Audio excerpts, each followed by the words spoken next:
Cameroun regorge, mesdames et messieurs, des hommes ou alors dirais-je même des monuments du cinéma. Lorsqu'on parle du 7e art, c'est une vitrine de l'art en Afrique, au-delà de notre frontière, mesdames et messieurs. C'est carrément toute une bible du cinéma, que ce soit dans l'humour, la comédie, il s'y connaît très bien. Il apporte énormément au Cameroun et aussi dans le domaine du cinéma. Juste pour vous permettre d'avoir amples informations sur sa carrière et notamment sur ses projets à venir, c'est votre invité dans le cadre de cette émission Face to Me sur la télévision africaine.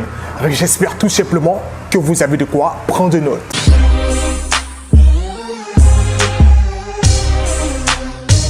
Mesdames et messieurs, fidèles téléspectateurs, vous qui êtes toujours scotchés devant votre petit écran, question d'avoir plus de lumière en ce qui concerne la carrière d'un homme emblématique, pour ma part un lion qui a déjà été plus qu'indoptable, permettez l'expression.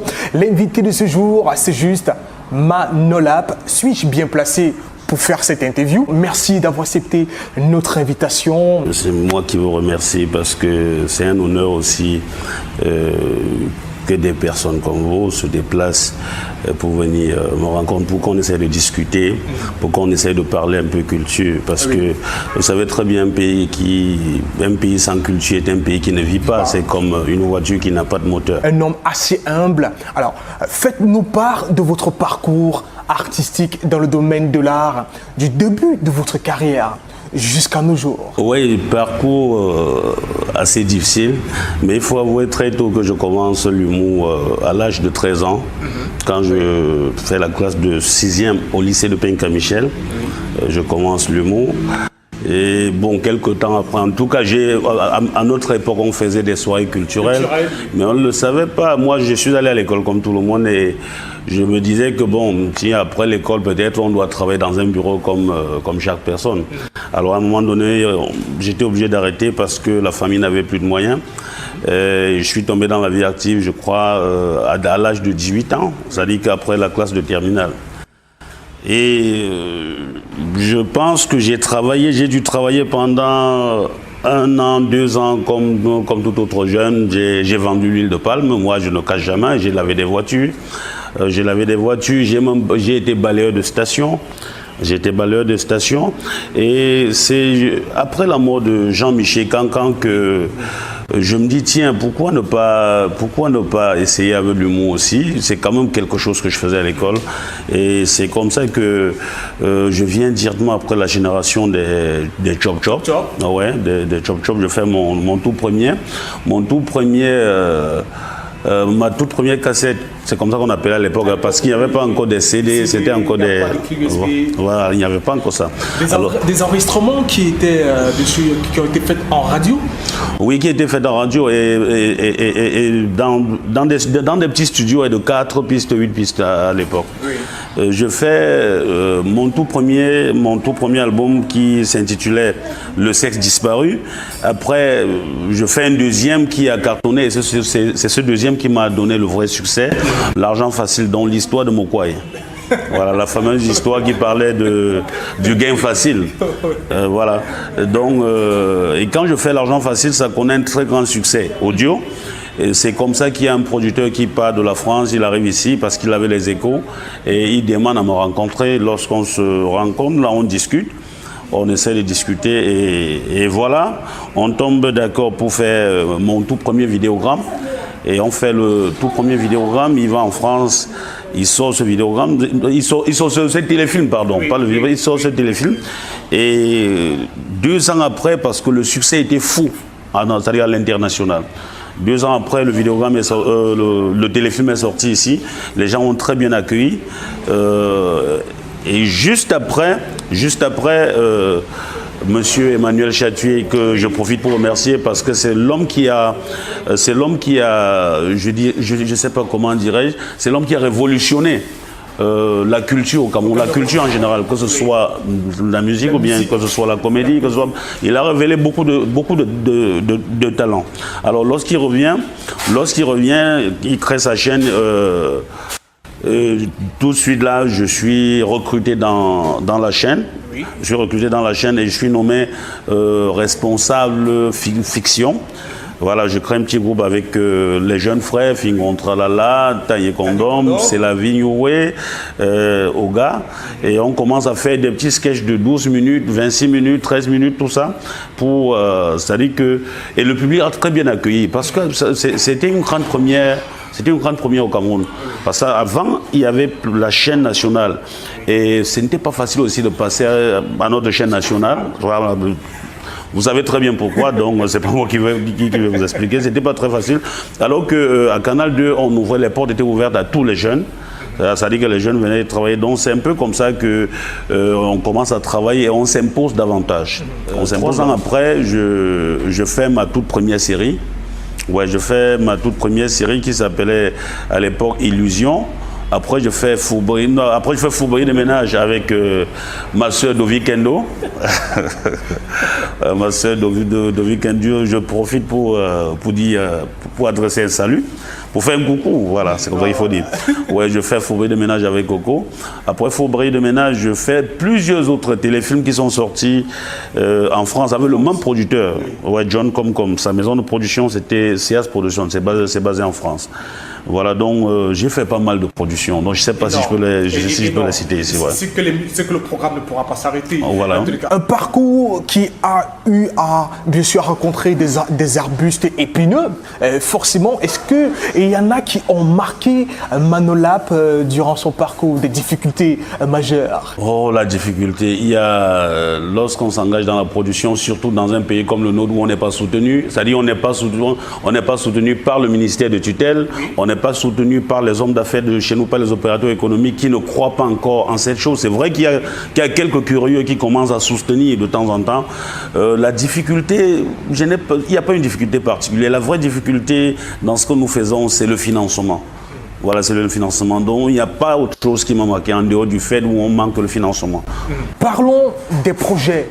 Le projet qui a marqué l'artiste que Manolap est, et qui a permis à l'artiste de se dire, oui, là, véritablement, j'ai décollé, c'est parti. Ouais, l'argent facile. L'argent facile. Mokoye. Ouais. Mokoye. Alors, nous allons faire un autre coucou à Dovi Kendo qui nous éclaire un tout petit peu. Ouais. Là-dessus. Alors, parlez-nous justement de ce projet-là qui vous a permis d'être véritablement au sommet de votre art. Alors, comment s'est passée la production? D'où est venue l'idée de ce projet? Oui, j'avais d'abord fait l'audio et c'est quand ce producteur est venu qu'il a dit tiens, on pouvait faire un premier téléfilm. C'était mon tout premier téléfilm. C'est lui qui s'intéresse au projet? Oui, c'est lui qui s'intéresse au projet. Moi, je ne devais pas faire un téléfilm. À l'époque, je dis bien à l'époque, on avait fait l'audio qui était très apprécié ici, en Europe, un peu partout. Et lui, il est parti de l'Europe pour venir me faire la proposition de faire un téléfilm. Et d'où est venue cette idée? L'idée de ce téléfilm? Moi, je dis bien, on avait fait l'audio. On avait d'abord fait un sketch audio. Qu'on a fait c'est à partir de l'audio qu'on a réécrit maintenant pour l'adapter et faire un téléfilm. Oui, justement. Voilà. Pourquoi parler du FAMLA? Ah, pourquoi? Ok, d'où est venue l'idée du FAMLA? En fait, à une certaine époque, c'est-à-dire que les jeunes mouraient beaucoup. Oui. C'est vrai, même aujourd'hui, les gens meurent. Mais à une certaine époque, ça dit que les jeunes voulaient carrément l'enrichissement rapide, le gain facile. Oui. Et moi, j'ai pensé à ma manière qu'il fallait... Parce que si vous écrivez, les gens ne vont pas lire. C'est-à-dire qu'il y a très peu qui doivent s'intéresser à la lecture. Mais quand vous passez par des sketchs ou bien par des films, tout de suite, les gens comprennent. Moi, je me suis dit, il faut passer un message. Il faut passer un message pour ces jeunes qui, au lieu de travailler, pensent plutôt qu'il faut absolument être dans des sectes, qu'il faut absolument aller tremper la main, machin et tout. Donc c'est comme ça que l'idée est venue et j'ai dit, ok, j'écris un film là-dessus et je montre aux jeunes que si on veut le gain facile va conduire à la tombe. Voilà. Donc, justement, succès total, tous les Camerounais, on s'en rappelle encore, hein, ouais. Et déjà que c'est en téléchargement sur... Ouais, c'est en téléchargement sur YouTube, ouais. Une personne, hein, nous avons fouiné un tout petit peu, une personne qui vous porte en cœur, Dovi Kendo. Alors, un petit mot peut-être à son endroit, Manolap. Dovi Kendo, j'ai connu Dovi Kendo à l'époque quand je faisais des sketchs encore audio. Parce que j'ai travaillé aussi à la FM 105. Oui. Ouais, on avait une émission à l'époque sucré, salé, pimenté, avec le feu Tananda, avec Ngontoma Jouissance, avec Cardinal Aristide Premier. Oui. Voilà, c'est à cette époque-là que j'ai connu Dovi Kendo. Elle était au théâtre. Elle était au théâtre, j'ai connu, c'est une sœur qui aime bien travailler et j'ai contacté Dovi, j'ai dit tiens, il ne faut pas t'arrêter au théâtre, on peut pousser le bouchon un peu plus loin, c'est comme ça que je l'entraîne, on commence d'abord par des trucs audio et après on commence avec les téléfilms aussi. Manolap, en tant que grand frère dans l'univers de l'art au Cameroun, votre point de vue sur cette génération qui commence, est-ce que vous pensez qu'elle pourra tenir le coup comme vous autres? La nouvelle génération veut très vite arriver. Les gars, et je pense, c'est vrai avec beaucoup de chaînes de télé, c'est bien, mais moi je pense à ma manière que ça a rendu les jeunes même un peu facile. À partir du moment où il y a des chaînes de télévision qui acceptent aussi diffuser sans toutefois regarder la qualité, bon, ça rend les jeunes un peu, un peu paresseux. Les gars ne veulent pas travailler et les gars se contentent du fait où soit il a joué dans un sketch et au quartier on l'a remarqué. Bon, pourtant ce n'est pas ça la carrière. C'est pas la carrière. Je pense faire une carrière, c'est faire des œuvres qui doivent être appréciées par les gens de ton village ou bien les gens de ton quartier, mais qui doivent être appréciées dans le monde. Aujourd'hui, je suis fier parce que mes œuvres passent seulement sur Canal 2 International. J'ai fait des téléfilms qui sont passés pratiquement sur au moins 20 chaînes dans le monde aujourd'hui. J'ai fait des films qui sont passés dans des chaînes aux États-Unis. J'ai fait des films qui sont passés sur Nollywood.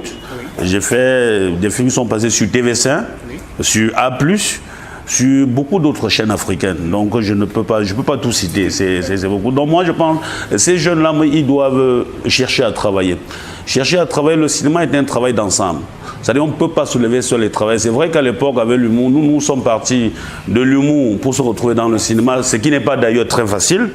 C'est pas du tout évident. C'est-à-dire que c'est pas vraiment évident.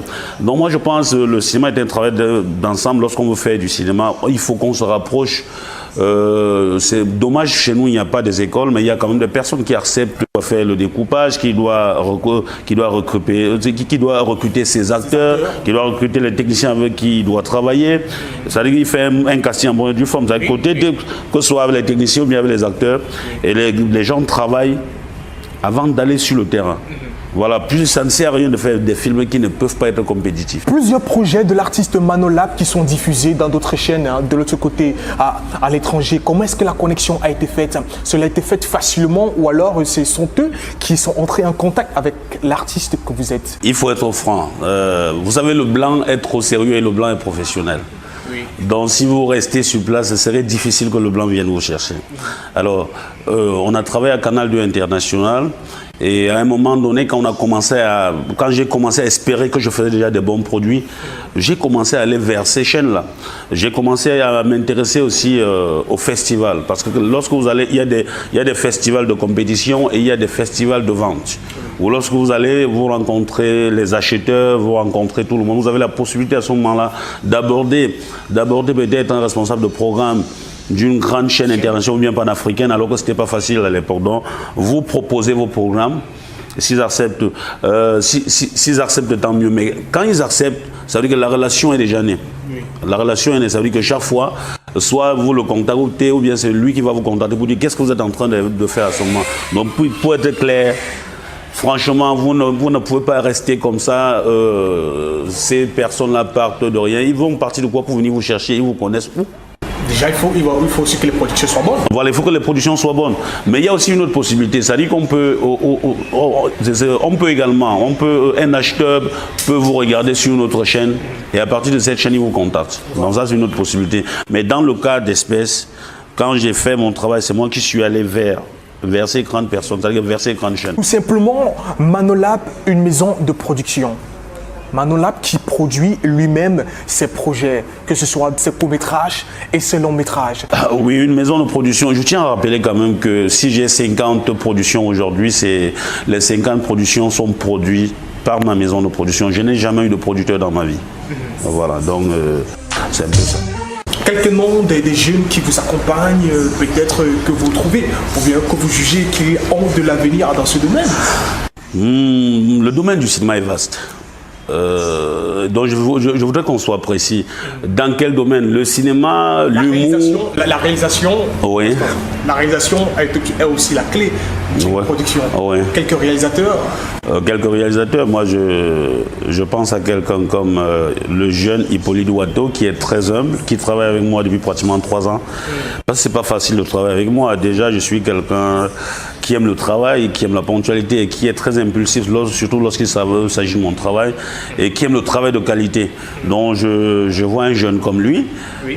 Hippolyte Ouatto, il y a Ghislain Foto, il y a Hugo Ngoto, qui sont de jeunes qui aiment travailler, qui aiment réfléchir, qui ont de l'avenir. Parlons du projet actuel qui anime Manolap. Est-ce qu'on peut avoir l'exclusivité de ce projet que nous n'avons pas encore, bien sûr, eu l'occasion de regarder sur le petit écran? Est-ce qu'on peut avoir une idée sur le projet actuel de Manolap? Le projet actuel que je viens de boucler, c'est l'école en fumée. Parce que La Guerre des Biens passe déjà sur Canal 2 International et doit commencer sur A+, d'ici 2 mois. Sur A+, d'ici 2 mois. Et je tiens à rappeler que j'ai fait un film qui en 2 ans a réussi ce que d'autres séries n'ont pas réussi. C'est-à-dire qu'un film qui en 2 ans a fait le tour de toutes les chaînes panafricaines. Je parle de Amour et Tradition. C'est passé sur Nollywood, TV5, A+. Voilà, donc actuellement il y a beaucoup d'autres chaînes qui sont en train de prendre. Donc je dis bien, en moins de 2 ans, cette série a fait le tour des chaînes panafricaines. Alors donc, je parlais donc, il y a La Guerre des Biens qui est diffusée actuellement sur Canal 2 et qui doit commencer sur A+. Mais le truc que je viens de boucler, c'est l'école en fumée qui est en post-production actuellement. C'est un feuilleton de 120 épisodes. Ouais. L'école en fumée, pourquoi l'école en fumée? Parce que je me suis posé la question, est-ce que l'école aujourd'hui est la même chose il y a 20 ans, il y a 30 ans?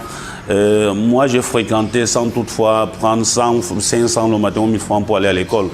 Mais il y a des moments où vous voyez un enfant de 6 ans, il dit carrément que le maître a demandé qu'on revienne le matin avec 200 francs pour faire les photocopies de ci ou ça. Nous, on n'a pas connu ça à notre époque.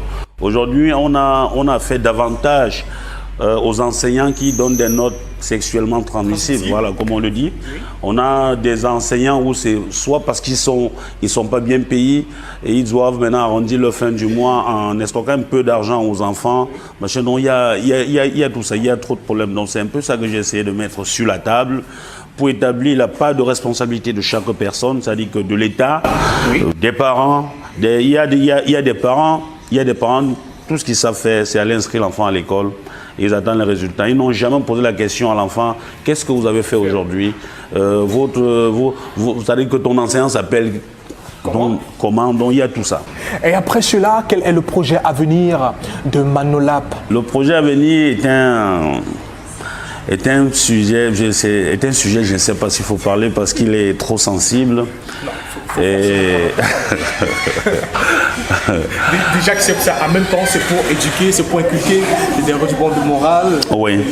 Moi, je tiens à rappeler que je suis apolitique. Mais le projet à venir, je vais attaquer un peu ce domaine-là, mais pas parce que je veux faire de la politique. Parce qu'à un moment donné, il faut regarder le rôle de l'artiste que je suis, c'est de peindre la société. Le rôle de l'artiste que je suis, c'est aussi souvent de dire des choses un peu, de dire ce que les gens disent tout bas. Voilà. Donc le projet à venir, c'est l'éveil ou le revers. L'éveil ou le revers. L'éveil ou le revers. On s'arrête là. On retient juste. L'éveil ou le revers. Bref, je vais parler un peu de la géopolitique. Oui. Voilà, donc c'est un peu ça. Et c'est un sujet panafricain. Ouais, je le fais pas pour le Cameroun parce que si vous regardez mes films, je fais mes films pour, ça dit que à l'international. Voilà, à l'international. Je le fais pas pour le Cameroun ou bien pour ma région. Non, ça n'a rien à voir. Voilà, non, c'est un peu ça. Alors, Manolab, retenez, mesdames et messieurs, j'espère tout simplement que vous avez eu assez d'ingrédients pour parfaire votre avenir ou votre quotidien. Dans tous les cas, alors le conseil de Manolab à tous ces jeunes qui regardent ce programme Face to Me de cet instant, le conseil. Une seule chose, il faut aller vers les aînés, il faut chercher à se former. Aujourd'hui, nous avons l'Internet aussi, où on peut prendre des cours par Internet lorsqu'on veut faire dans tel ou tel domaine. Et dans le domaine du cinéma, je pense qu'il peut chercher à se former, c'est-à-dire qu'on peut se former en allant en faisant des ateliers, en allant vers les aînés lorsqu'il y a des tournages, lorsqu'on lance un casting.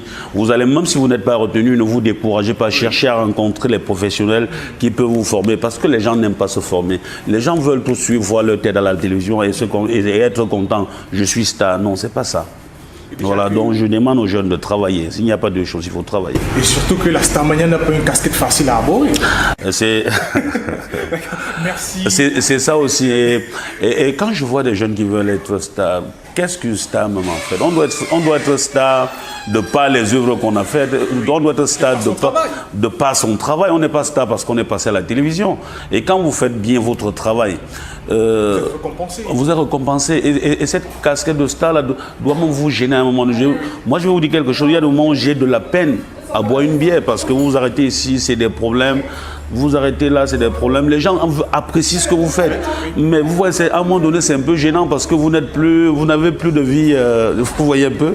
Voilà. Allez. Merci de nous avoir accordé ce moment. Merci Manolab. Et vivement que le projet à venir, nous puissions partager cela avec tous les téléspectateurs qui regardent ce programme. Merci à vous également et merci à tous les téléspectateurs. Merci à vous qui nous suivez et à vous qui soutenez la culture et continuez à nous faire des critiques parce que c'est avec vos critiques que nous évoluons.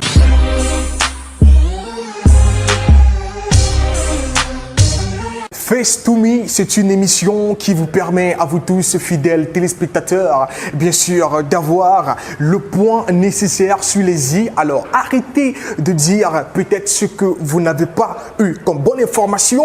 Dans tous les cas, Manolab a apporté assez de lumière sur ce point en ce qui concerne sa carrière, le cinéma, l'art au Cameroun et aussi au-delà de nos frontières. Tout simplement, si vous désirez avoir ce programme en replay, n'oubliez pas que cela est en téléchargement libre sur le compte YouTube Face to Me et aussi sur la page Facebook de ce programme. Alors, tout simplement à vous tous, retenez aussi les deux contacts, les deux numéros de téléphone si vous désirez faire partie de cette belle aventure. Le 696 32 88 36 et au 674 04 13 12. Réalisation, cadrage, montage, elle s'appelle Suzy Braston. Allez, portez-vous bien. À la prochaine.